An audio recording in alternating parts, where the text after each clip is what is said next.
Hello, everyone, and welcome to SmashBoxxTV podcast episode 234. I'm your host, Johnny V. As you can see, I've got a little blank screen over to the next to me. I'm going to fill that, actually, with the guy who's always been my co-host, never anybody different, the one who I can always rely on week after week, Dana Dynamite Vici.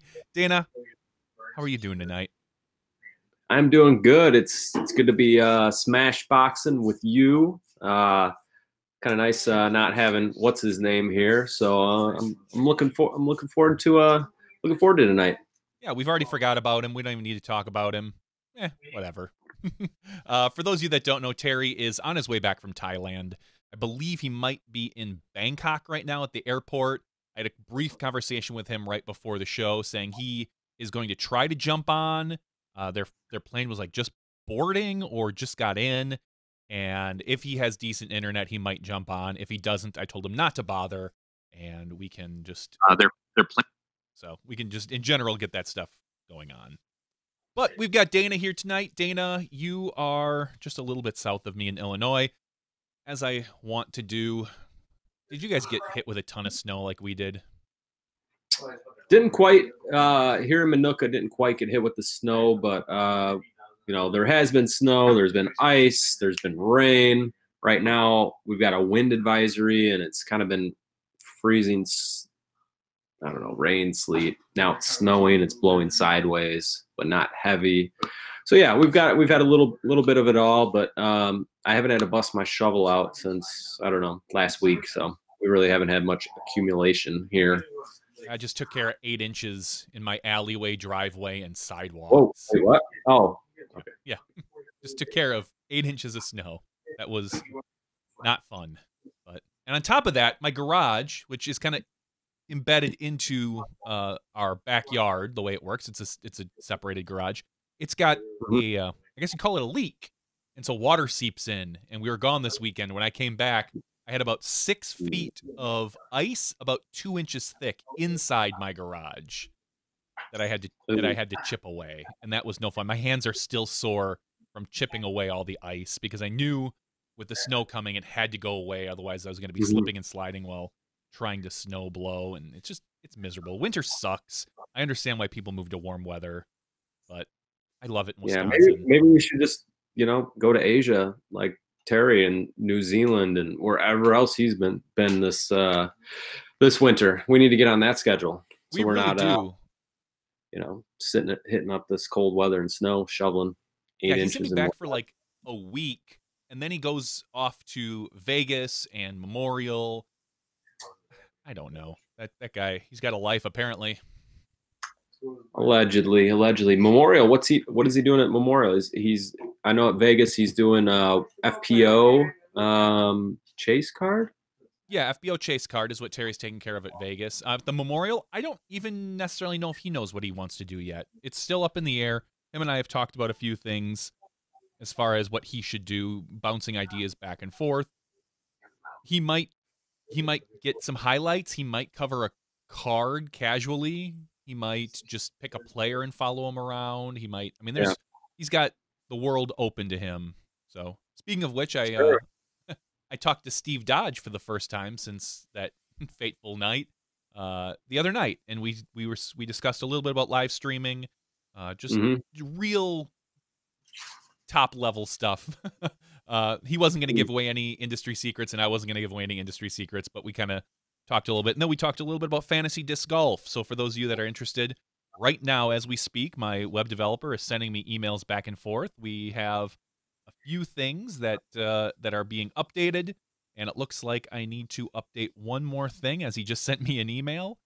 But I'll get that taken care of shortly. And fantasy disc golf will hopefully kick off pretty soon. We've got some updates going. I'm really crossing my fingers. For those of you that are listening, we might skip Vegas. We'll see how these updates come through. There's been a whole issue with what's called a SSL certificate and things like that, and getting everything to work properly, but we'll get there, I promise. And for those of you, since we're talking shop real quick, for those of you that are interested, obviously, I hope everyone's enjoying the SmashBoxx Unsanctioned podcast. We have last night I interviewed Nate Sexton and Madison Walker, so I got those off the list. Sarah Lamberson is next on the list next week. You'll see her wonderful conversation pop up. So if you enjoy the personalities of disc golf and don't necessarily want to know about the actual disc golf part, go ahead and give it a listen and tell me what you think. But Dana, enough about me. To hear that. I haven't tuned into any of them yet, but yeah, that Madison's a good friend, and I've known Nate for a long time, and I'm interested to hear if you guys got into his his decision process about his touring and how much of a role media and family really played into it, and yeah, that should be a good podcast. No, we got into none of that. I'm not going to listen then. The podcast is really, for those of you that aren't aware, like apparently Dana, the podcast is more fun. It's way less disc golf. It really digs into, that doesn't dig into, it really, have you ever taken a BuzzFeed quiz, Dynamite? Like, hey, find out which Disney princess you are, and then you answer all these stupid questions, maybe, which sandwich do you like? What's your favorite color? It's all that, and a bag of chips. Okay. I haven't taken one of those, but every single old person on my Facebook has. Yes. And we get into a little bit about some of their answers, why they would pick McDonald's fries over, Arby's fries or something like that. And okay. All right.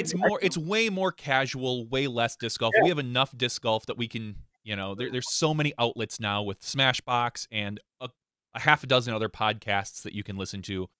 Mm-hmm. But don't listen to them. Just listen to us. Just saying that you could. That I wanted something a little different. And so there is, we do 2 quizzes with each player. And then the third quiz is a Patreon exclusive. So if you are a Patreon supporter, you see those quizzes, you see that extra set of questions. It's usually about an additional 20 to 40 minutes of content. And I'll say the one I just did with Madison Walker, we mentioned you a little bit, Dana, and it was very good. I enjoyed it quite a bit. All right, you hooked me back in. I'm very vain, so anything about me, I'm in. But that sounds cool, Johnny. I like it, and I like the different approach on it, and the non-disc golf way. Talking to these these people that we watch play disc golf, or maybe watch on Smashbox and talk disc golf. Hearing non-disc golf related stuff. That's pretty cool. Good. All about the personality. Yeah. Well, should we talk about some events from last weekend? We should. Let's talk about some events, Dana. Well, I'm assuming Terry's not going to be on, but it looked like he actually played an event and did not win, and he played in the advanced division over there in Thailand. He got second place. So I just wanted to make sure I mentioned that. That wasn't really one of the events I was going to talk about because I figured Terry might, but I wanted to get that out there. Here in the States, though, the Southern Oregon Winter Series, number 23, Tom Pierce. Scott Withers, no surprise, taking down the win there. He came out with a 10:51, followed up with a 10:12. Got himself a victory. No real big surprise there. He's winning many of the Oregon events. But what I'm really interested to see is what he does here in Vegas and the Memorial. See if he can keep popping off some 1050 rated rounds and maybe see him up there. Boy, I hope the Scott Withers fanboys don't hit me up again because apparently I made some of them mad last year. But Scott Withers, great player, full-time job. It's going to be fun to see him hopefully up there towards the top of these 2 big early events because he's a dominating player in Oregon and would love to see him do it on that national stage. So he got the victory there. It's probably like his 10th of the year in Oregon. I haven't checked. But we're going to go from Oregon to New Zealand. I believe another place Terry has been this winter. So this was the New Zealand Disc Golf Championships presented by Discmania. And 97 total players. Winning the event by one throw in the open division was Patrick Robinson. And Patrick, I believe, is from Australia, and he took down Simon Feasey, New Zealand's one of the longtime top players. I believe Simon has a private course. He works in the disc manufacturing side of things. But yeah, they had a pretty tightly contested battle. They actually went into the finals after 2 rounds tied, and Patrick was able to beat Simon by one throw and get the victory. Finishing in third place, 7 throws behind Simon, was Jackson Sullivan. On the women's side, Haley Flintoff got herself the win. And Haley is from New Zealand, and she's 909 rated. So she pretty good player, above 900. She beat Gemma Sullivan, who's 889 rated. So pretty, those are pretty high. Those are pretty good ratings, especially for a country that doesn't have a whole lot of sanctioned events or a whole lot of super high rated players. 909, 889, pretty high on the FPO side. But they were tied after the first round, and then Haley went on to really throw pretty well during that second round, shooting a 930 rated. Yeah, round. I can't imagine how tough that is to bump up your player rating when you have so few people in your division to play with. You can always bump up, and she could play with open players, but you're basically, I hate to say throwing away your money, but you're throwing away your money for maybe a slightly better rating, and it doesn't make much sense. And Haley at 909, that's nothing to scoff at, that's for sure. Absolutely. So congratulations to her on that championship that she just won. So I'm going to hop back into the United States of America. We're going to head over to North Carolina. This is an event that I played, back in 2006 or 2007, somewhere around there. But talking about the Buckhorn Open. This was presented by CADL and sponsored by Dynamic Disc, but 90 total players, so full event on this 18-hole course. Really fun wooded course. Couple water holes thrown in there, but really tight woods. Get stretched out from the long tees. Short tees you can really shred. And Open Division had 16 total players, and Chris Dickerson got himself a win. Johnny, do we have a victory count for Chris yet on the year? I don't know. Well, let's take a wild guess. We are about 6 weeks into the year. Mm-hmm. I'm going to guess at least 3 wins. Well, it's a pretty heck of a guess, because he has won the Savannah Open, the Knoxville Ice Bowl, and Mookie's Cup, not yours. So 3, I think a B tier, a couple C tiers. He actually lost an event, his first of the year, the Frozen Gnome, presented by Heaven and Ale Brewing Company. Joey Lutz was able to beat him by a stick. And per the PDGA results, they only paid out first place on that. And so Chris might have actually missed cash. I don't know if that's a typo or not, but nonetheless, Chris went off, as he's known to do. Not totally crazy, but he went off enough to win by 10 throws over Cody Bradshaw, and finishing in third place was Joshua Tomlinson. The Open women's side, they had 7 total players, and winning first place from Raleigh, Michelle Green. She was able to almost stay above 900 all weekend. If you average it out, she was over 900. She's 880 rated. She beat Sarah Nicholson by 3 throws, and Elaine King finished 2 throws behind Sarah. So pretty big field there. 7 open women. On the Masters side, I got to mention it because he did some things this weekend. Brian Schwaber, 47 under par. 47? 47. Chris Dickerson was 38 under par, and he won by 10. Schwebe, 47 under par. Let me go through this, Johnny. He did it by going 43 in round 1, shooting a 10.55. Round 2, 51, 10.15, and that was from the long tees. Looks like they had a couple 10 holes, par 58. So solid round. Round 3 and round 4, he just went 40, 45. So that was good for a 10.81 and a 10.67. And he won by 27 throws over Andrew Kloiber, and Kenneth Taberski got 3rd place. But Brian Schwaber, I think he might have won the previous. Schwabe might be on a little bit of a heater right here. I feel like he might have won last weekend or recently.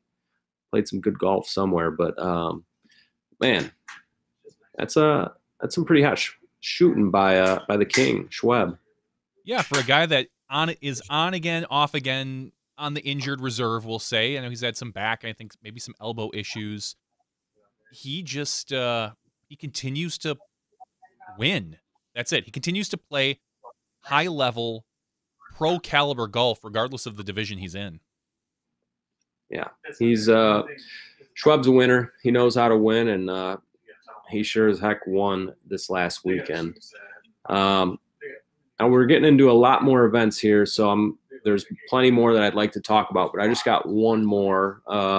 It's up here in one of Terry's. I keep referencing Terry. I wish he was here so he could tell us when he won this event. But the Cracked Plastic Classic in Climax, Michigan.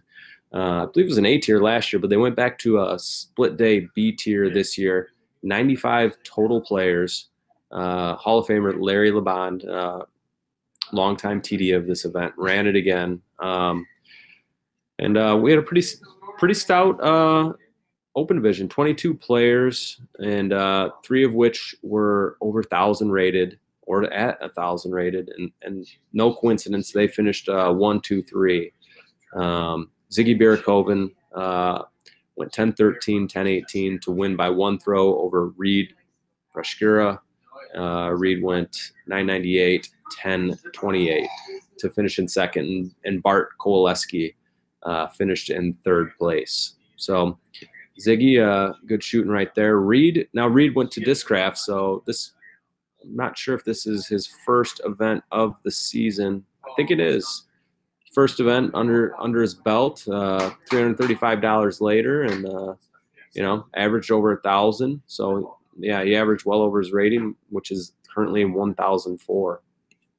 On the women's side, pretty good field, 8 total players, and Ragna, we don't see her a ton, but when she does show up, she usually plays pretty good disc golf, and this was no exception. She shot a 71, which was 968 rated first round, and then followed it up with a 925 rated round. Finishing in 2nd place, Amanda Milwicki, and then Christine Jennings finishing in 3rd place. Christine had a nice 2nd round of 74, which was 941 rated, which was the hot round on the FPO side. But congrats to Ragna on the victory. Not too bad.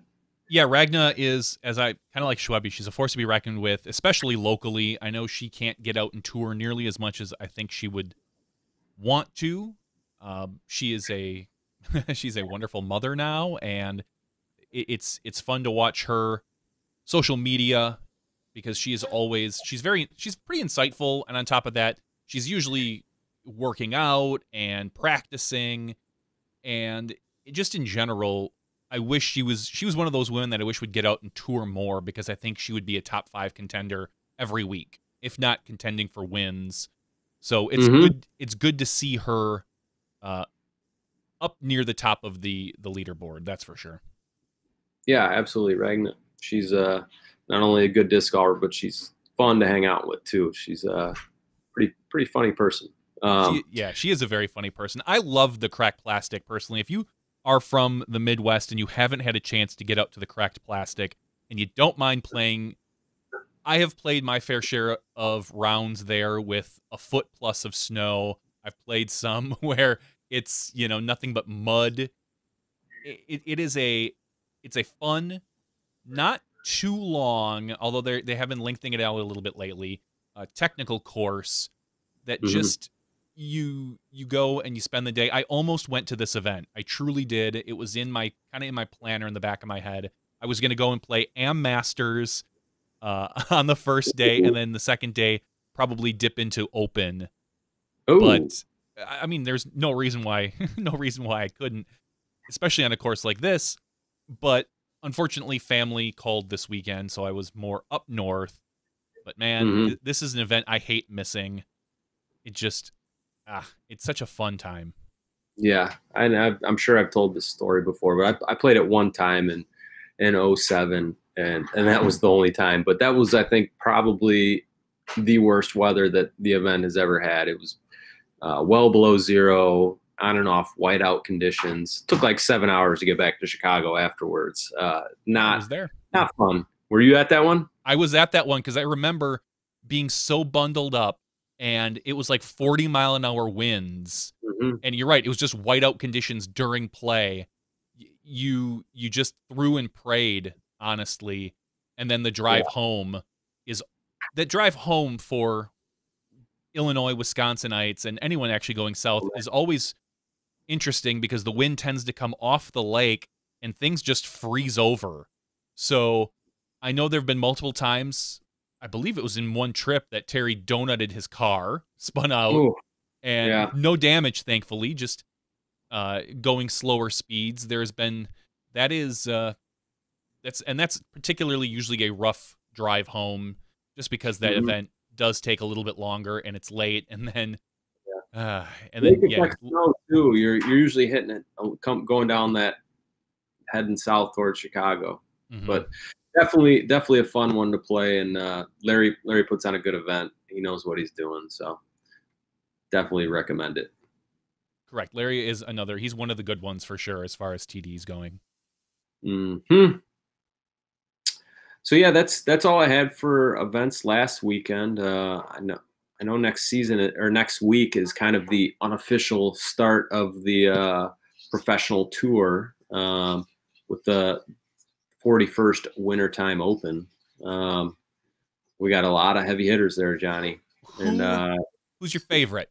Who are you? oh, Who are you sticking with the? Are you going with Paul as your favorite? yeah, I mean, I think he's got. I think he's got something to prove coming out with these with the new discs, playing with Discraft for his first event of the year. I think he's. I don't. Do you think would it be accurate to say he's got a chip on his shoulder, something to prove? I'm not sure, but it's going to be interesting. It's going to be fun, interesting to see what he's doing. Of course, we've got Eagle. Uh, he's been training all winter. Hasn't been as in front of the camera as last winter. They were in Sweden, him and Simon doing the training and making the videos and all that. But quietly, I think Eagles he's had himself a really good off season, and this will be his third year on tour. So I think he learned we know he learned some things that first year with about how long he wanted to be on the road, and then this last year kind of scaled things back a little bit. So I think year three is it's going to be Eagles' year, and it's hard to say. Last year was an Eagles' year. He won the national tour. He's 1046 rated, but he's still coming into himself and learning what how to put himself in the best position to compete every weekend. And I think this is going to be a big year for him. All right, so But maybe yeah, I was gonna say maybe we can ask this next weekend. I'll let you think on it. If you're Paul Macbeth, which is a bigger event for you to win? Uh, for personal reasons, we won't say tour reasons. The Las Vegas event, because it is sponsored hugely by your former sponsor, and it would be kind of nice to win that, and just kind of just I won't say I'd say pour maybe a touch of salt in the wound, or the Memorial the week after because it's by his new sponsor and coming out showing an event that he's played very well at. So maybe I'll let you sit on that for a week and think about that as to which one you think Paul wants to win. Just a little. Paul wants to win them all, but maybe just a little more. Yeah. I'm gonna have to think on that one, Johnny. That's a good question, because we know he's a competitor. He's a fierce competitor. Wants to win them all. So I know his focus. His eyes might be on the next 2 weekends, but his focus should be in Pasadena or wherever they want to call this the Wintertime Open. So we got Paul, Eagle. I'm just going to run through this field. It's so stacked. Anton, Bobby Music, Philo. He's going to be coming back from coming off that win in Thailand. I didn't even talk about Thailand, but Philo got the win there. We got Double G, Joel Freeman. He's up to 1020 rated. AJ Frisbee, Risley. AB, Anthony Braley's got a couple big wins on the year. Austin Hannum, he's been playing a lot this winter. He's been out in Arizona. Lou Dog, Lewis Bitney, Patrick Brown, Adam Hammis. Is he out of high school even, Johnny? I mean, he's going on tour this year. Is he out? Is he? What's his story on that? Adam is out of high school for sure. He is just he was in college, I think, for a semester. It wasn't fitting his personality or his style or whatever reasoning that kids give these days, and he decided he was going to focus more on disc golf than college, which I don't know Adam that well, but it seems like a decent move. I guess you can always, similar to what we see with Paige Bjerkes, if things don't work on a tour, you can always go back to school. Yeah. So it's just always tougher when you take a break, but sure. Yeah. And we'll see what you mentioned that, David Wiggins Jr., it sounds like we're going to see him more on the course this year. Of course, he, I think he's may have graduated college, and we're going to see him playing disc golf more, or maybe his college is winding down and has some more time. But he was someone that had a lot of success, and then went to college, kind of took some time away from the course. We still saw him play Worlds and a couple bigger events every year, and but man, he's another world-class player that we're going to see out there. It might take him a little bit longer to knock that rust off of not really being on the tour for a few years, but that will be fun to see. But continuing on that Wintertime Open list, Adam Hammis, we got Steve Rico. It sounds like Stevie's going to be playing some more events this year, which is going to be fun to see. One of the best putters ever. Been playing forever. If you don't know Steve Rico, it's probably your first day in disc golf. Linus Carlson is coming over from Sweden. He's 10-11 rated. Nick Newton, legacy player, I believe, who's going to be, him and Stevie are going to be playing together.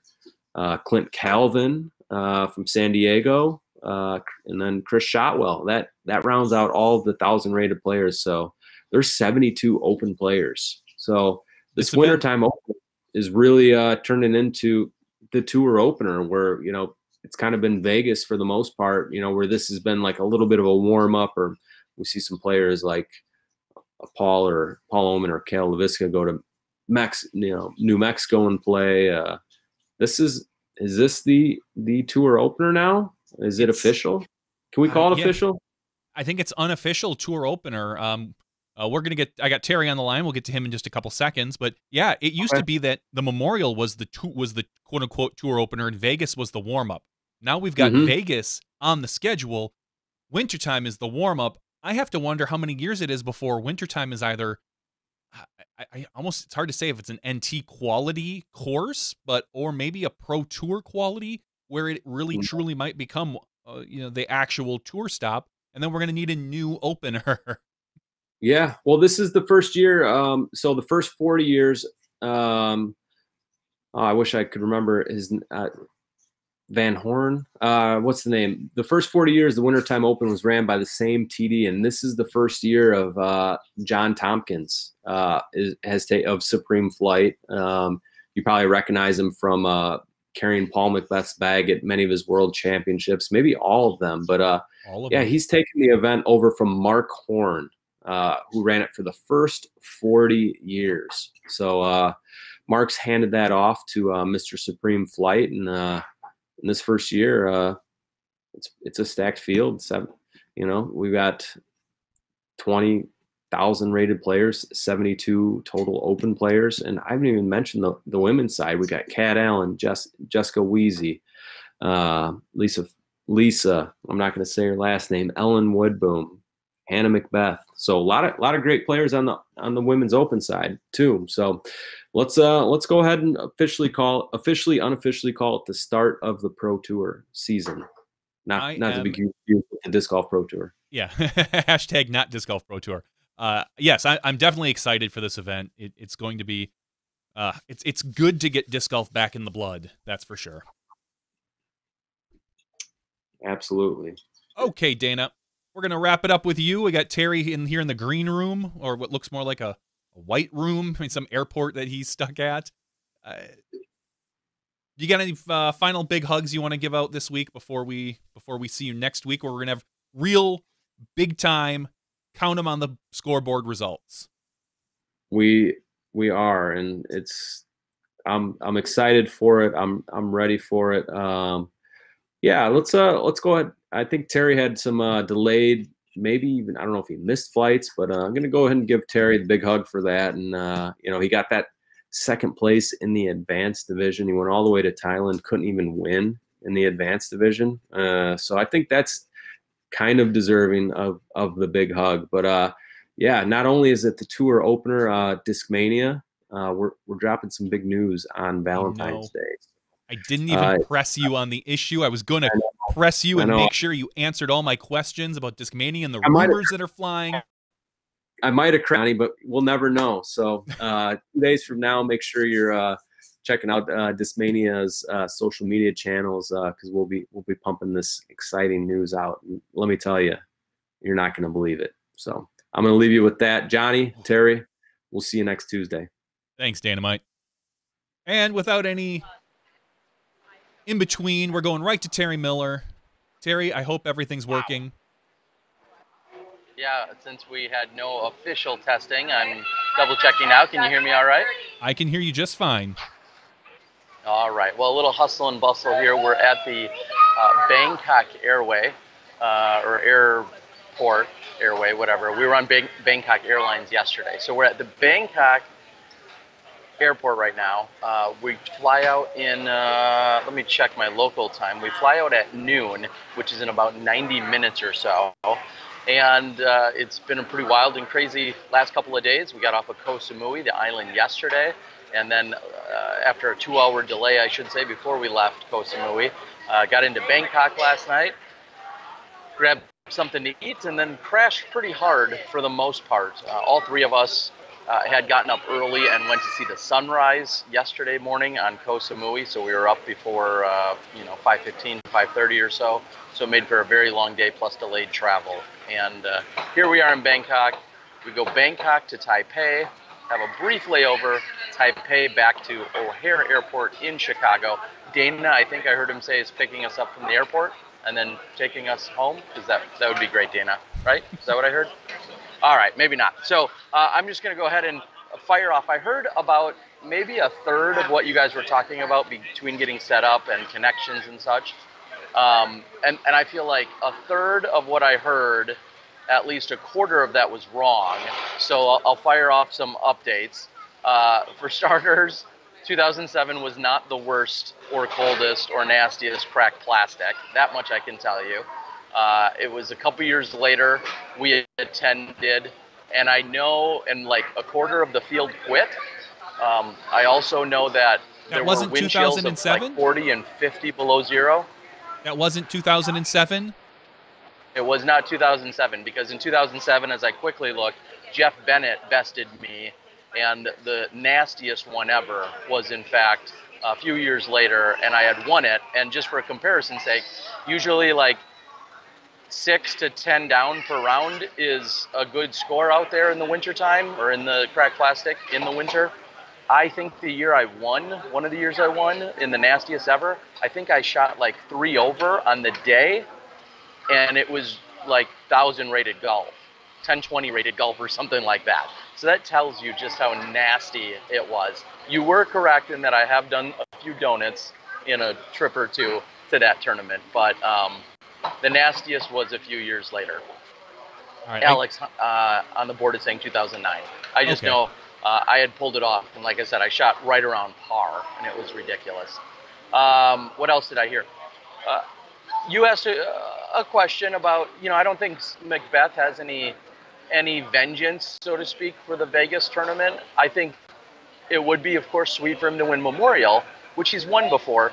I think a real test, though, is this weekend with the Wintertime, because he's dominated that event so much. And so it's like, can he prove, when he's gone out and dominated that tournament for the last 7 out of 8 years or 6 out of 7, if he shows up and dominates it again, is that make a statement right off the bat? Because we know his track record there. Vegas, I don't think he's even ever won Vegas. I mean, so it would be great for him. But, I don't know. I feel like there's a statement that could be made right away at Wintertime. That will segue quickly into Wintertime. I believe CCDG and Ian and those guys are covering it. I saw that they had released the Samui Classic, Samui Swine footage yesterday, someone told me, actually. That's awesome. I saw also, or should I say I heard, I didn't see any of it. I heard that there was a little frustration from some people saying that it was a little late. And I'm just going to go on record right away and say, I'm glad they got it out. I think it's great that people are going to be able to see the action. And I completely sympathize and empathize with Ian. When I talked to him a few months ago about the Thailand tournament, he told me he had essentially the same challenge I'm faced with all the time, which is finding that co-commentator or having one in mind, but getting them to commit to it. And I don't know if he always had Barsby in mind or someone else, but even when I talked to him a couple months ago, he's like, yeah, we have it edited. We're waiting on some commentary. So I empathize with that.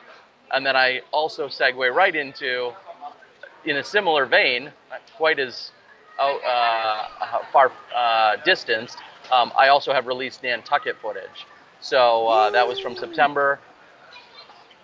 It's been edited since September, and commentary was recently put on it. So thank you to everyone that made that happen. Thank you to Todd and Louisa and that crew. And please go out, watch the Nantucket. I'm going to have some giveaways of sorts. But please go out and make sure you watch the Nantucket. It's kind of a perfect filler as we're waiting for Wintertime in Vegas and Memorial and everything else.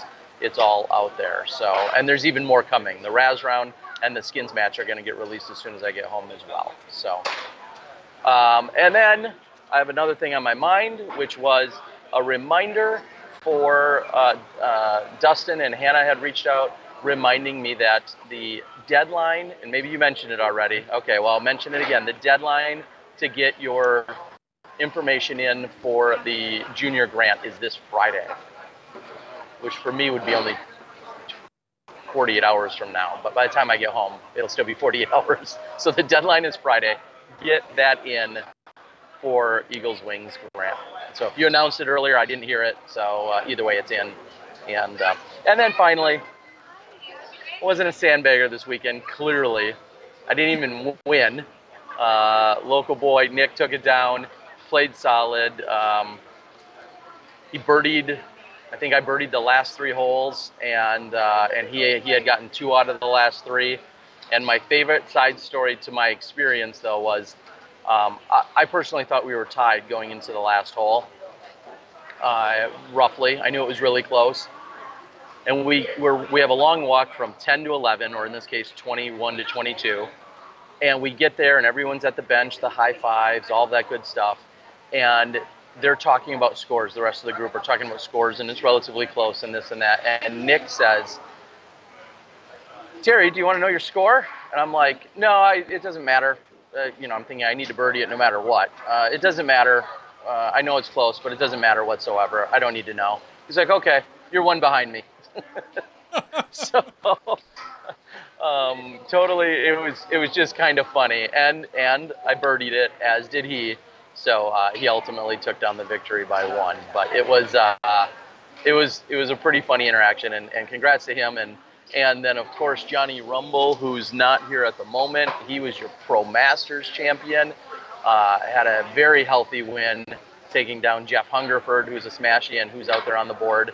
So congratulations to one of my travel partners and really good friends, Johnny Rumble. And of course, congrats to Philo, who I think I saw on Facebook, it's his birthday today, but maybe it's not quite yet there, or will be any minute now. So happy birthday to Philo. All right, is that enough of me spewing all my thoughts at once? Yeah, that's great. Welcome back to the show. I had a lot pent up. Clearly.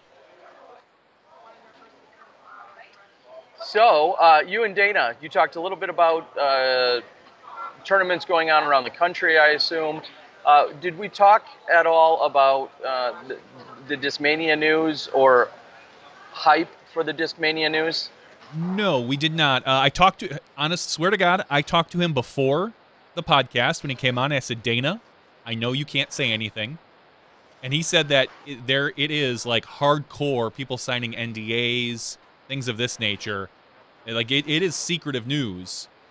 And so he would not spill the beans even to me off the air. And I don't know. And I rattled through some of the rumors that I have heard. And we've heard such things as Discmania is molding their own discs. That makes sense. That seems kind of like an obvious one. I've heard rumors of a new type of plastic. I've heard rumors of them working with Adidas to do discs. That Adidas is actually getting in because they're, with them and Terex and working with Innova. So those are like the three big rumors that I have heard. And Dana would not confirm nor deny any of them for me. So if you're listening, UC, or everybody else at Discmania, Dana was a very good boy and would not get it. I'm betting, if I had to take Vegas, I don't say Vegas wagers because I'm bad at that. Let's just take percentages. I think there's a 90% chance that Discmania is molding their own discs, or that they've teamed up with somebody else to mold their discs. And that I'm going to go with about a 15% chance that it is a major manufacturer, or a major company like an Adidas. I think I think it's possible, but it's very unlikely. But it's out there, and I will say, people are like, even yourself, a couple weeks ago, were saying, yeah. And I said it last week. I said, well, if it's just Discmania doing their own discs, it's not revolutionary. It's great for their company, but doesn't do really anything for the rest of the sport. But everything I'm hearing, or feeling more so, is leading me to believe this is a bigger announcement than that. I'm hoping so, and I will echo exactly that. I think it would be great and awesome. I think I even said it last week. If they are molding their own discs, I think that's great. It is absolutely not revolutionary, which is the term that I think I've heard thrown around. Now, if it's exciting and new and crazy and whatever, fine. Revolutionary is not a term. Now, if they're, like you say, molding possibly with another company, or there's some collaboration there, then that might be revolutionary. If they're integrating chips or some kind of devices into disc, again, that may be revolutionary if it's successfully pulled off. I know that's been attempted before. If it's simply that we have a mold injection machine and it's in our factory, and they're molding their own disc, then revolutionary is an incorrect statement. So I'm hoping that it's bigger and more than that, because they've put out the hype for it, and they're leading us to think that. So, and UC flat out told me when Simon was in town a few weeks ago, and they were on the phone, and Simon said, "Hey, I'm here with Terry," and UC said, "You will want me on show." So I think it's exactly what he said. So. If he's pitched it that big, it better be as big as they say. So we shall see. Well, good on Dynamite for not spilling any details. And in the big release, is it officially tomorrow? The news? It's on Valentine's Day, so I believe Thursday. Oh, again, sorry. Yep. It's Wednesday for me here. Correct. So it would be tomorrow for you, but Thursday for everybody else. And this is kind of interesting. And what I've seen a couple other people mention this, and I'm not going to claim this as an original thought because I don't pay much attention to numbers and things, but Innova has recently released 2 new discs. The Firefly, which, if you look at all the numbers, it's almost a identical clone to a P2. Which is is it not already very similar to an AVR? But go on. Just a hair difference. And I think the Firestorm, which I believe someone said is an identical clone to a PD2. Well, for what it's worth, the Firestorm, available through the Disc Golf Guy, the Firestorms have been out for a long time. They've been like a fundraiser disc or an elite or unique disc you can get as a tournament director. They've been out for, I don't know if it's been a year or not, but it's been out for a really long time, and I happen to have some. So if you need a prototype Firestorm, you know where to find me in my storage. But I have not heard that comparison, so that's interesting. And so there has been some, there are some people speculating that there might be a break coming between the two companies, and that this is Innova, depending on who owns the molds. Does Innova own the molds? Does Discmania own the molds? Because molds are expensive to buy. They're around the range of about 15 grand a mold, depending on what you get. And if Discmania didn't outright own those, and Innova did, and Discmania was quote-unquote leasing or renting or whatever, designing, this could be Innova doing something along those lines to match some of those discs, or even reuse the molds, who knows, but match some of those discs for their players that do use them. Because I know Nate Sexton specifically uses a P2, as well as a dart and things like that. But that maybe this is Innova, because Innova's only come out with a very few discs over the past few years. I'd say over the past year and a half or so. They've only come out with like 3 discs, I want to say. I feel like that's an inaccurate statement. Innova's only come out with 3 discs in the last few years? In the last year, I think. About 3 new discs, or last 2 years, someone said. Anyway, again, we're all about rumors and stuff here, but we might see an influx. If this is the case, we might see an influx of new Innova plastic that closely matches Discmania discs. Or maybe we don't. Maybe Discmania owns all the molds and they're taking them with them, and it's a true break from the company. I don't know. If we have UC on next week, maybe some of this stuff will be a little more clear, and we can ask him some of these questions.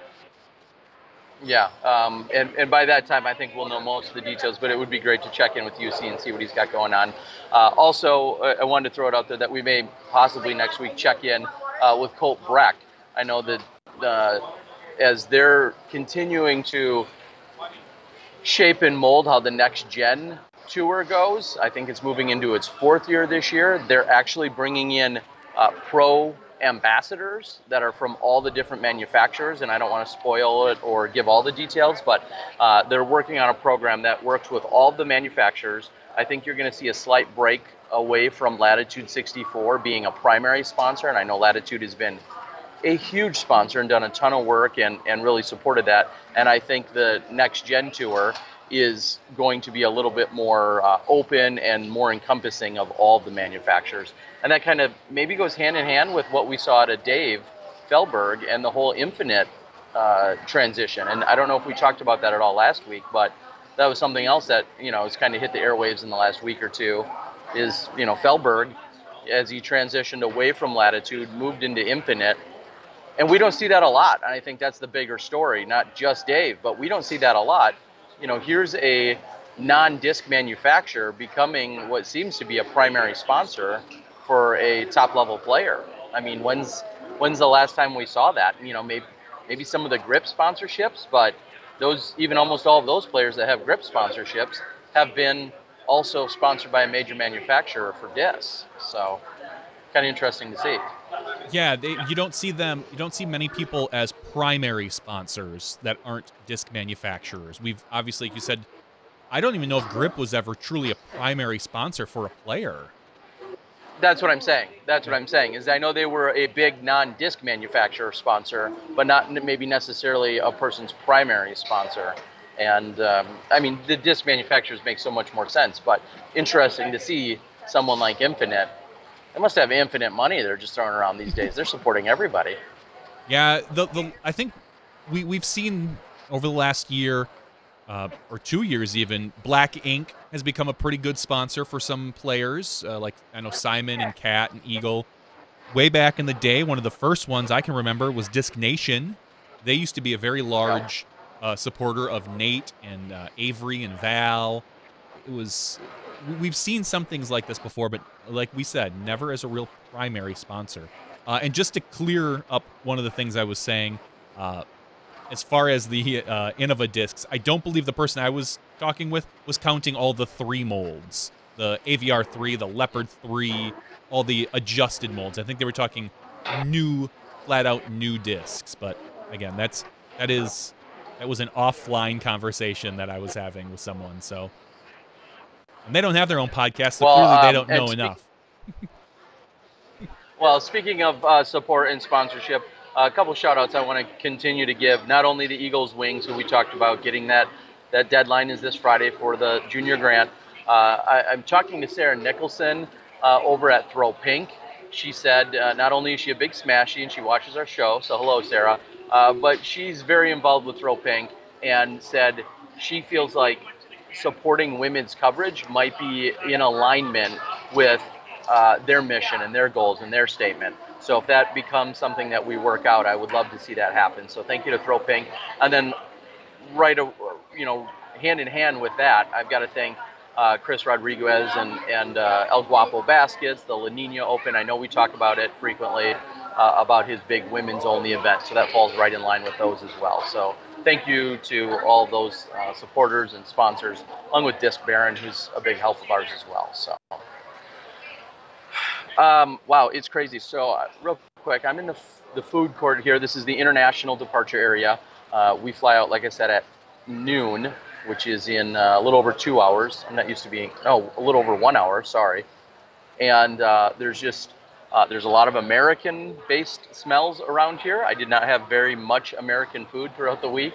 And including Auntie Anne's pretzels is like literally, I don't know if you can see it, is like right there. It's super close. I know Terry's a big fan of the Auntie Anne pretzels. It smells amazing. Oh my gosh, it smells so good. It's been a long journey, and I want to quickly recap a few more details from the Samui Swine. Of course, we saw Philo close things out during the final round. Just a phenomenal performance. Nico and Devin, I thought we're going to make some runs, but just could not keep up with what Philo had going on. We saw Johnny Rumble in the Pro Masters. Congratulations to him. I think one of the other interesting side stories of the weekend, and side is maybe the wrong word, additional story, complimentary story, is View is her name, who's the local Koh Samui player, who's rated 936. She didn't win. And Tabia from Switzerland, I believe, was ultimately your winner. Congratulations to Tabia. I'm not trying to take anything away from her, but View, who is, I would think most would consider her one of the favorites, was ultimately taken down by Tabia and looked like a really good battle. View's husband, who won advance, Nick, he actually captured the last 11 holes of the tournament. It was 11-hole round. 2 rounds of 11, so to speak, or 2 go-arounds of 11, and he captured the last 11 holes of video. So that's something else we're going to be able to put together and release along with all the other Samui Swine Classic footage. So huge shout out to Nigel's barbecue. The feast that we had on 2 separate occasions was ridiculous. Huge shout out to his family and Luke and Riley and everyone else that was involved, and Chuck, who got the ace footage. I could go on and on. It's like every time I travel, I could go on and on and on with the dozens of people of thanks and appreciation. And of course, my 2 travel buddies, Gary to the O and Johnny Rumble. So update, I don't know if we had this conversation last week. We were taken on a little tour through Bangkok last week via Tuk Tuk, which I don't recommend necessarily getting into one. It's a little...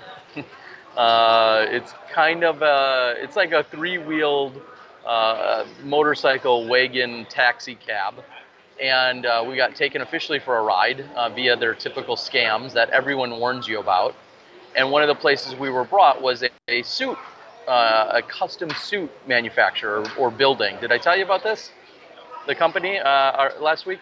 I don't know if you mentioned it last week. I know we've seen on social media if you followed Terry or Gary. I do recommend going out to follow Gary to the O, Gary Oberberger. It was an interesting trip for him for sure, but I did see him, and I think Johnny Rumble got new suits, or at least they were fitted for them. Well, so it was pretty awesome. We were there, and they really trying to talk you into buying a custom made. You pick out every bit of the materials, and they custom make a suit. They get you fitted, then they come to your hotel and double check the fitting, kind of like a secondary fitting. And then last night, a week later, when we arrived at a different hotel, at some point they brought by Gary's suit, his custom suit. Johnny Rumble's having his shipped right back to the States, and Gary's custom suit. Now, I don't know if he ever took it out of the packaging, but I'm trusting there is a handmade custom suit in there for him, and I think there's going to be some follow-up pictures and video to come as a result of it.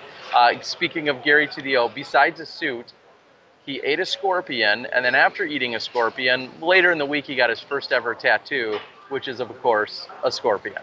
So,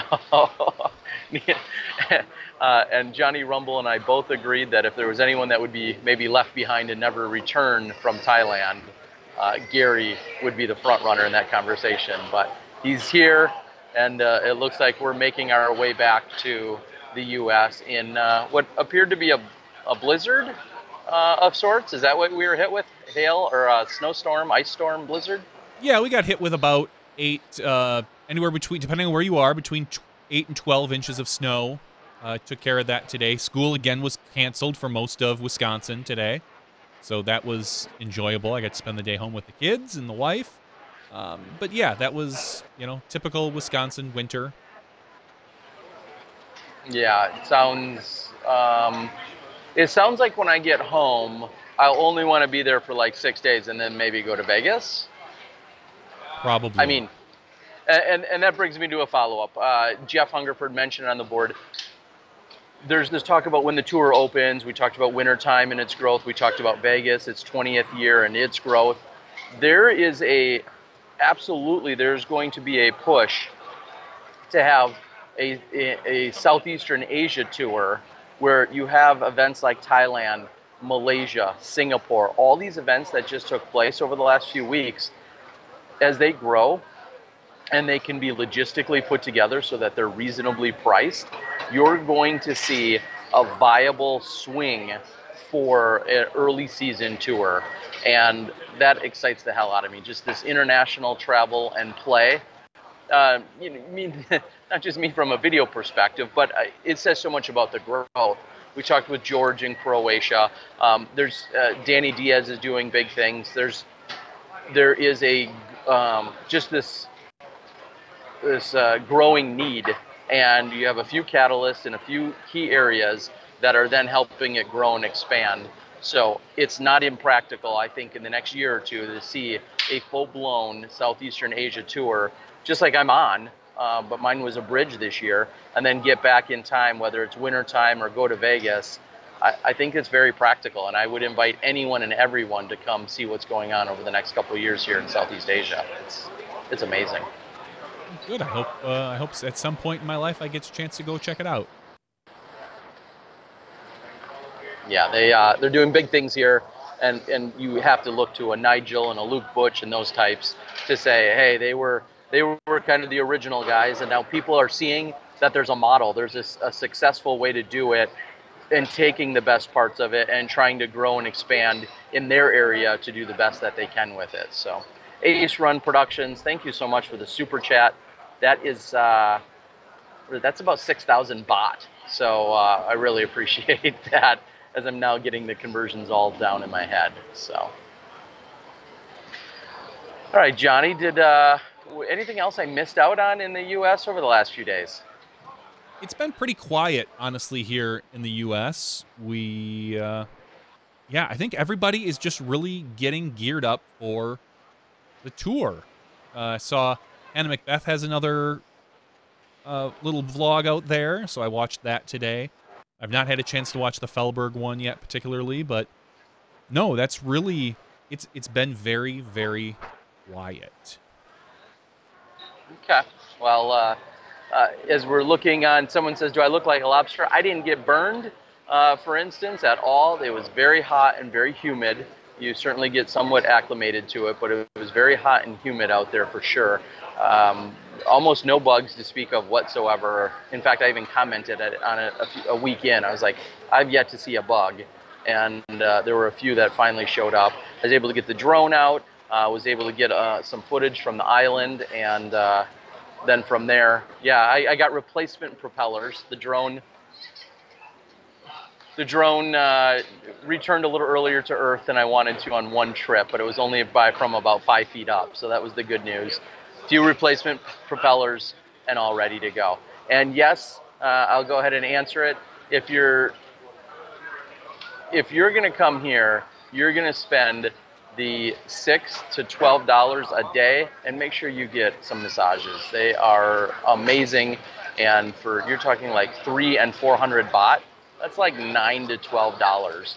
If there were more hours in the day, I would have gotten a foot massage literally every single day I was here, because you just can't beat them. It was definitely awesome.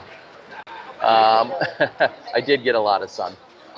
Johnny, if you're cool with it, I'm going to cut out here pretty soon. I want to actually make sure I grab something to eat before we get on this first plane.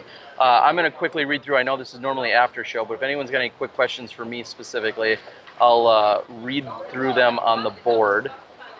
Side note, Johnny, instead of last week where I used my computer, I was worried about running out of battery. I used the Surface tablet here, and good test. Everything seemed to work well today. Can't wait for me to be vegan. No. I could handle vegetarian. No, I couldn't give up chicken. That's all there's to it, flat out. I couldn't give up chicken.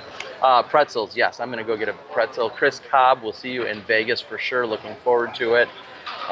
Paige Pierce, she was not at this event. If you're thinking, you're probably confused a little bit by last year's footage that was just released. I mentioned that earlier in the show. Paige was here and played on the feature card. I believe she played all 2 or 3 days, but then there was another tournament that was on the south side of the island that there was some confusion if she was going to play or not, and she ultimately didn't compete in that. And there was also some confusion yesterday. That same tournament had a post, and this, I'll give you some inside scoop. It posted about a schedule for when the pros were supposed to be at the tournament yesterday. There's a tournament that started yesterday on the south side of the island in Koh Samui. And then the night before the tournament, there was a conflicting post about the timing of it. So I saw Philo busted out like a 1073 rated round yesterday, shot like a 14 under on 18 holes. That's playing a 9-hole course twice. But then Nico wasn't there and Devin wasn't there. And I'm going to say I believe there was some confusion because the 2018, or I'm sorry, because of the post. There was a post about when to be there and then when you didn't have to be there, and then they reverted back to something, and I think that created some significant confusion. So if you're looking at the 2019 Heiser Brownie results and details and you don't see Nico or Devin, I think some of that adds to all of that confusion. So that's that. And if you're talking about cookies and cakes, you're talking about Nantucket coverage. I mentioned that earlier. Go out there and take that in. And some person says something about posting footage. Again, I already talked about that as well. I understand there can be some hang-ups there. Johnny, unless you got any questions for me, I've got like 20 hours of flying to do. No, I really don't. I will probably just see you. Well, I probably won't see you until next Tuesday, but I'm sure I'll hear from you when you get back into the States at some point. Maybe for me, we'll say probably on Thursday. Okay. Yeah. Well, all right, guys. Well, I appreciate it. I'm going to log off, Johnny. I don't know if you're carrying on. I heard you talking about the other podcasts, the BuzzFeed ones. Unsanctioned, go out and check those out, everyone. And I think I haven't listened to them myself yet. I'm going to have to get them downloaded, and maybe I can listen to them on the plane. And I hope they won't put me to sleep, or they will. I mean, they might, but I'd blame the guest for sure. All right, I only heard half of that. All right, guys, I appreciate it. Love all of you guys. Thank you to all the fans and supporters in Koh Samui and Thailand and literally everywhere. People like Red, who gets the ace from Malaysia on hole 1 and we get it posted. Like, just, I could go on and on for hours. I won't right now, but thank you guys so much. This experience has been crazy and amazing, and certainly one I'll never forget. And that's all thanks to Nigel and Luke and the entire crew over there and Samui Disc Golf. Love you guys. Thanks. See ya. Have a good one. We'll see you stateside in boring Vegas. Bye. Thanks, Terry, for joining the show. Appreciate it. He's one of my favorite guests that I have on this show. he always seems to show up, so that's a good thing. That's certainly a good thing. I'm gonna show everybody this this wonderful little video that we got from Disc Golf Nerd. Disc Golf Nerd did I wasn't sure if I was going to wait for next week because the way it's just awkward, but I think what we're going to do is we're going to show the review he does of the new Discraft Luna for the 3 people in the world who have not thrown or bought one yet. So sit tight for the next 2 minutes and 8 seconds, and you can listen to Disc Golf Nerd talk about the Discraft Luna. What's up, Smashies? This month we're taking a look at the brand new Paul Macbeth Signature Edition Luna by Discraft. This is a new disc and a new plastic blend as well. It's described as a mix of jawbreaker material and also rubber to come up with this new blend. I'm not sure how I feel about it overall. It's definitely very rigid, very inflexible. There's no give to it whatsoever. It has kind of a waxy feel in the hand that sometimes feels kind of slippery and sometimes feels like it has a little bit of a grip, and I can't really dial it in. It's just got a really unique, strange feel to it that I'm not sure how I feel about it. I think I like the normal jawbreaker plastic better, but as we all know, there's a ton of different preferences as it pertains to putters and their plastic type and the feel in the hand, so I'm sure a lot of people will dig the feel of the Luna. Inside the circle, it's very straight, but it had a touch of fade at the end of the flight. Could be due to my putting style, which is a little bit nose up and a little bit more of a floaty style with my broken in jawbreaker magnets. So I had to be a little bit more firm with it inside the circle than I'm used to, and it also had a little bit of a fade right at the end when it started to slow down. Where I think this disc really shines is on approach. This thing holds any line as a thrower. It could be a great tee shot disc as well, although I am a little bit concerned about the durability of this plastic for throwing it full power off of the tee. But on approaches, this thing flies super straight, super neutral. You can put it on any angle you want to, and it will hold that throughout the flight. Soft hyzer, flat, turnover, gentle turnover. It'll hold any kind of slight angle as long as you don't overpower it, start to finish throughout the flight. So this is a really nice shapeable approach disc or tee shot disc that I think is a really great thrower and very effective off the tee. I would love to see this thing come out in a more premium plastic like the Big Z or ESP plastic that would hold up to some more abuse off of the tee. I think this would be a tremendous disc. If they could get it to fly just like this, but have a more durable plastic, it could be a tremendous tee shot disc for the average player. That's my review for this month. Big thank you to Smashbox for having me be a part of the show. If you'd like to see the full review of this disc as well as over 200 others, just head over to Disc Golf Nerd on YouTube and I'll check you later. Cheers. Once again, thank you very much, Disc Golf Nerd. Those are always very appreciated. I have a set of Lunas. I bought 5 of each of Paul's new discs, and they're sitting in my storage area over there, and I've yet to actually throw it, but I can understand the concerns about the durability of the plastic. It does feel like it could be beaten in a little easier than some of the other stuff. So I can't wait to see how everyone is loving the Luna in about 2 months. We'll see what the turnover on those discs are. Maybe they hold up great, maybe they don't, and people just need to buy them. But from everything I've heard as well, is they are very true flyers. So I'm pretty excited about that. My next guest is my right arm. Hello, everybody. The only other real news, and I don't even know if it's so much news that came out, I saw Dixon Jowers made a post about some of the information coming out of the Las Vegas event.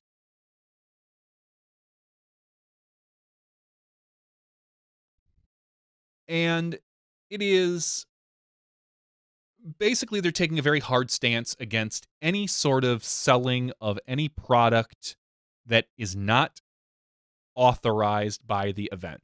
For instance, pros who don't have prior approval cannot sell their touring plastic. Only Innova, I believe, is being sold there, so it's very much sponsor-based, and I can't fault them at all for that. I think they are paying for that right to do that. But the difference is, I think this year, it's very strict in that you will be, if you are caught selling any plastic on the property, or I would assume a caddy because they are extension of the player, you will be disqualified from the tournament. It is a very hardline stance in that. Or if you're caught doing anything, apparently any sort of illegal activities before, during, or after the round is, I believe, what I saw. I'm going to have to break that down a little bit more, but it's definitely interesting how Vegas is being approached over the last year or two. So I'm excited to really get into some of that nitty gritty once I get a better chance. But Chris Cobb says the LVC is an amazing event, hands down, 100%. I haven't been there, don't know. Everything I've heard, everybody says it is a wonderful event on a really nice Las Vegas golf course. So I personally really wanted to get out there this year, just as we discussed last week. Circumstances with media and just in general flights were really expensive. Didn't pan that out for me. Jordan Castro says he has some mixed feelings. Agreed. But we've seen similar things with things like GBO. GBO specifically only allows Dynamic to sell at their event, but they do set up, or there is set up, I don't think Dynamic has really anything to do with it, a hotel,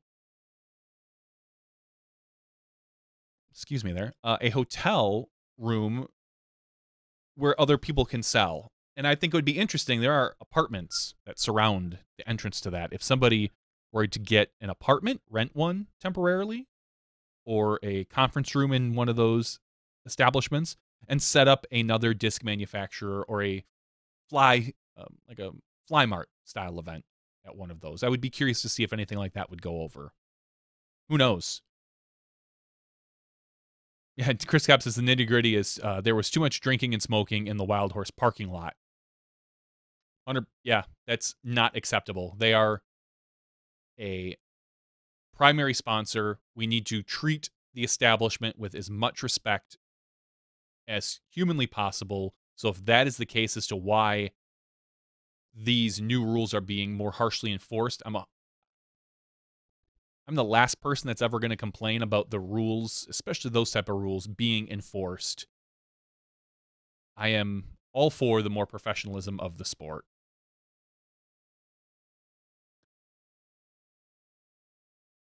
Some Pearson said you said on ground, so set up across the street. Yeah, you could set up across the street. I looked at the Google Maps because I was just curious as to what could be done. And it doesn't look like there really is much of an across the street there.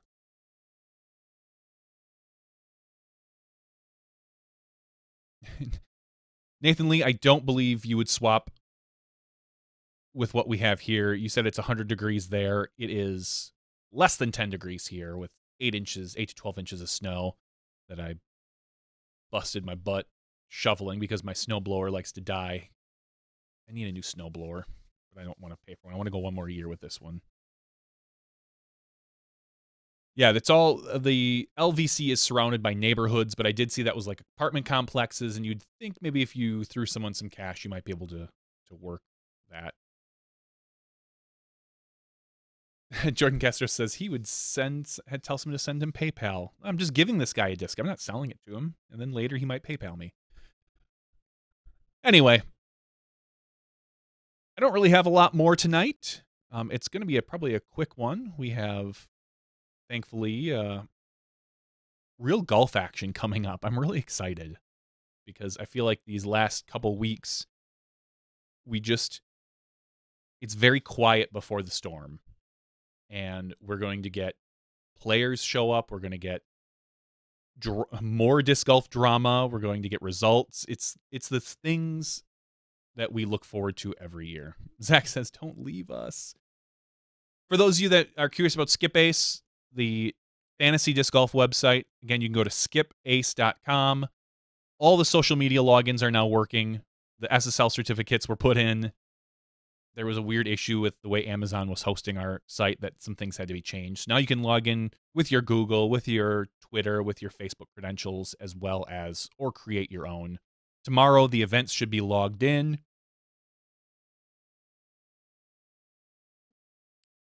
Excuse me. Wow. All the new events should be put in there. Again, I'm not 100% sure if I'm going to keep Vegas on. It depends what we can get updated in the next couple days. I don't want to rush anybody or any leagues. So we'll see about that. Colby a fan says, it sounds silly. Folks come to the event for autographs and memories, denying for the sake of a sponsor. I do not see that in golf or other sports. Let the pros promote themselves and get some extra cash. I will say this. We don't see a lot of pros these days selling their tour stamps. Personally, most of them are now done through the manufacturer. So I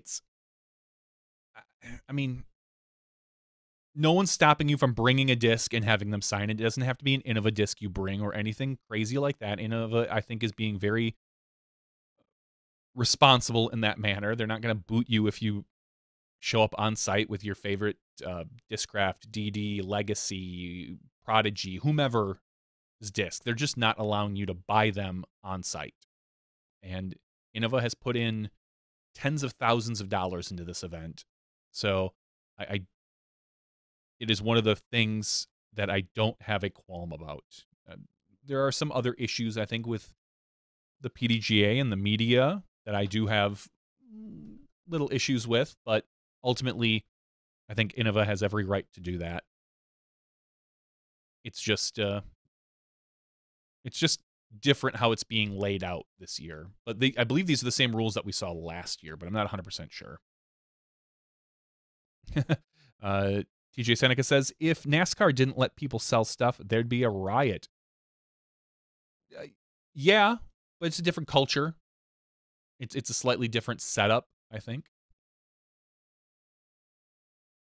Tim Downingen wants me to talk about the other issues.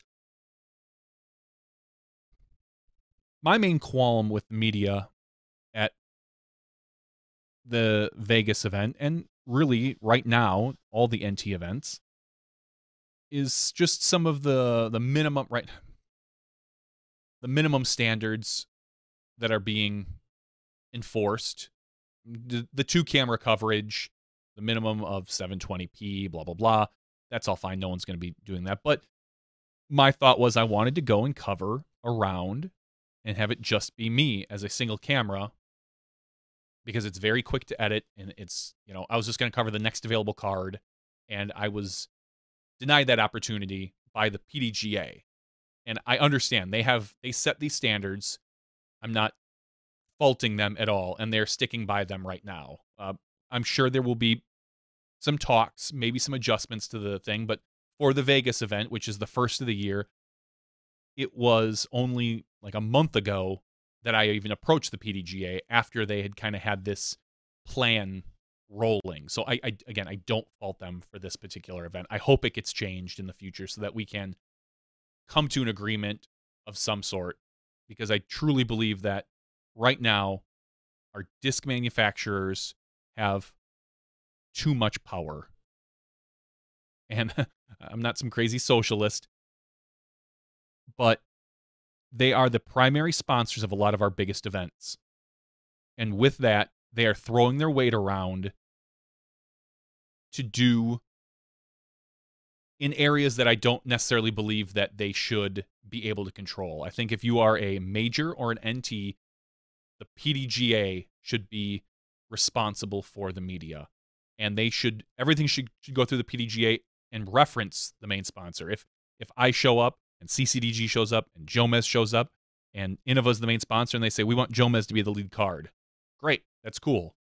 But no one should be able to deny a reputable company who has proven or submitted their papers to the PDGA of being there, especially when you're not getting paid, which I was going to come on my own dime. As long as you abide by all the PDGA rules, give them a copy of the footage, make sure the PDGA logo is on there, that they mention the name of the tournament, all the stipulations that are happening. And this goes for the Las Vegas event. It goes for the GBO, in my opinion. It should go for Worlds. It should go for USDGC. It should be all of them, because at this point, we don't have anybody that can lock down an event for all 18 cards. And so to turn away good to decent coverage, even if it's one camera, I think is a mistake where we're currently at. But this is stuff that I truly believe will all get worked out. And it's we're still in the growing pains, as they say. Jordan Castro asks, can we all just get along? We are all getting along. I get along very well with a lot of the guys at Innova. I get along with the guys at on the Pro Tour. Like I said, I talked to Steve Dodge. It was a very cordial conversation. It's the first time we had spoken since the podcast, actually. There was just really not much to speak of, frankly. And we're talking about some fantasy disc golf stuff. So we'll see what happens. Ace Run says, clone yourself to do two-camera coverage. Oh, if I could clone myself, I would probably abuse the other me. It's not a good idea. I'd make him do the one that would do all the shoveling and snow blowing and go to work while I sit and did podcasts. And I didn't really want to work with two cameras this particular event because it's so much easier. I can knock out a one-camera card pretty quickly in like 2 hours of editing. Once you add a second camera in there, it becomes a whole nother mess of throw and catch, and it's a better product, hands down. It's just not what I particularly wanted to do. So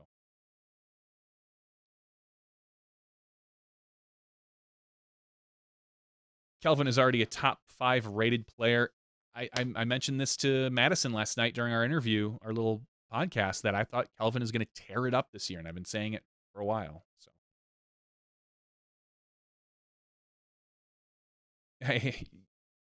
yes, lots of editing, lots and lots of editing. It's no joke. All the editing that has to happen when you have two-camera coverage. It's the one, well, not the one. It is the primary concern I have with the Disc Golf Pro Tour. They are covering MPO1, MPO2, and FPO1. That's 3 cards of coverage for one crew to edit graphics, commentary, and distribute overnight. Each night for 3 nights.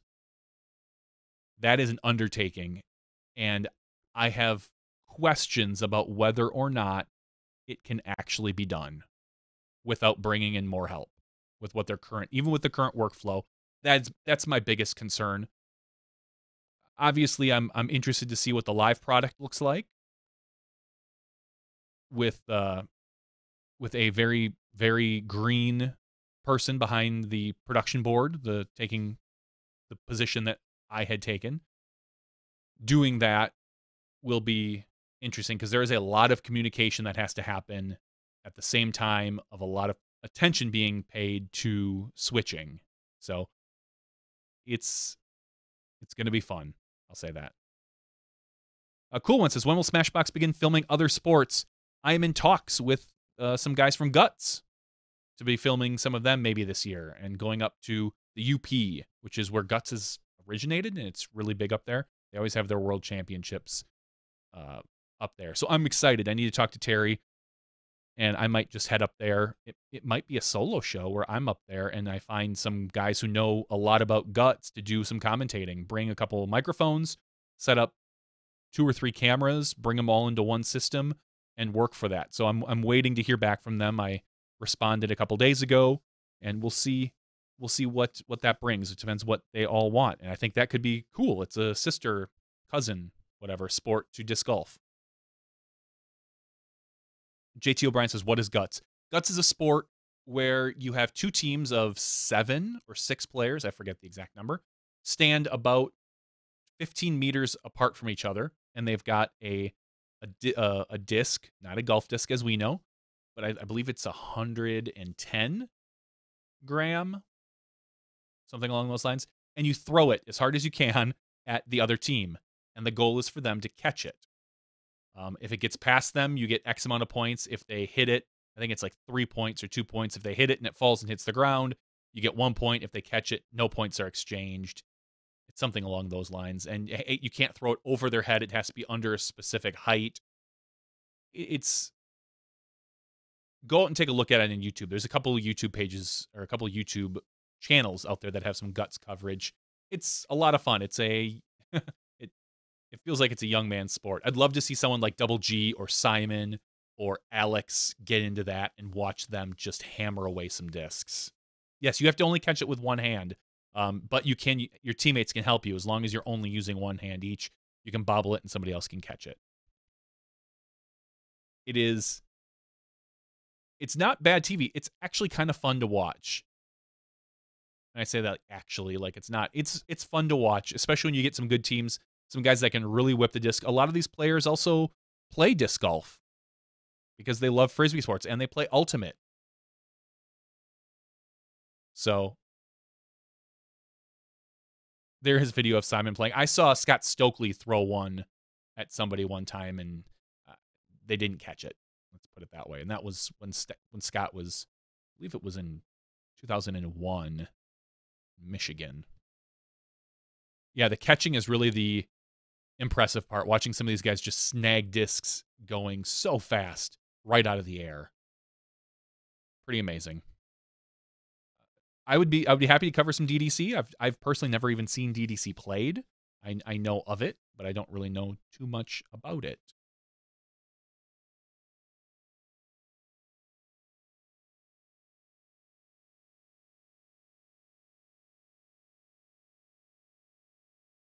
All right, everybody, I think we're going to call it for tonight. I'm really excited. I'm waiting for some registration to update. I've registered for 2 events, like I said last week, I believe.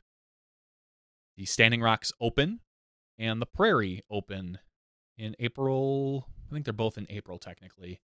I'm gonna get some golf in, and I'm really excited for that. Even though it's early event and the weather can be give or take. It could be 60, it could be 20 and rainy or snowy.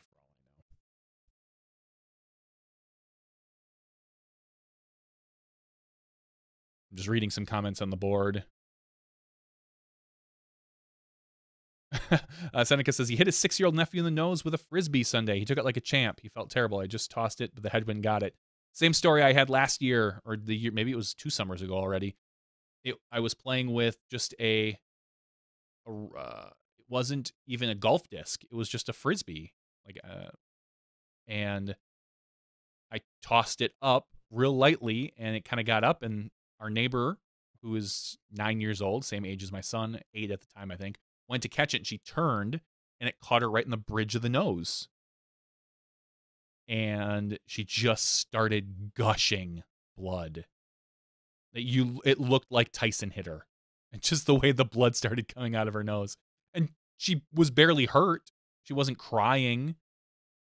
Except just the blood just flowing out of her nose. I felt really bad. I know it was nothing I could have done. She literally chased after the disc and turned at the wrong time, but awkward. Anyway, JVD will be at GBO again this year. I can't wait. It's one of, hands down, my favorite events, and I'm really, really, really trying to get to Beaver State this year. The other big announcement is the Nate and Val's Tap Room opening April 6th, I believe. April 4th or April 6th. I'll have to quote me, but right around there. I'm excited to see how that works out for them as well. I'd love to get there. I don't know if we'll be able to get there for the grand opening. I don't know if Terry has plans to do that, but odds are we won't be there.